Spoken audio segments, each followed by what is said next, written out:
నేపథ్యంలో ప్రజలకు ముఖ్యంగా యువతకు చిన్నారులకు సౌకర్యవంతమైన వాతావరణంలో ఈత అభ్యాసం అందించేందుకు అన్ని ఏర్పాట్లు చేయాలని జిల్లా కలెక్టర్ రాజర్షిష సంబంధిత అధికారులకు ఆదేశించారు.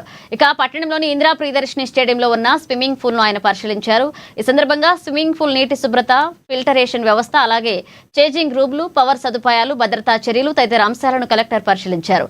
పూల్లోని నీరు నాణ్యంగా ఉండేలా తరచూ శుద్ధి చేయాలని, క్లోరినేషన్ నిరంతర పర్యవేక్షించాలన్నారు.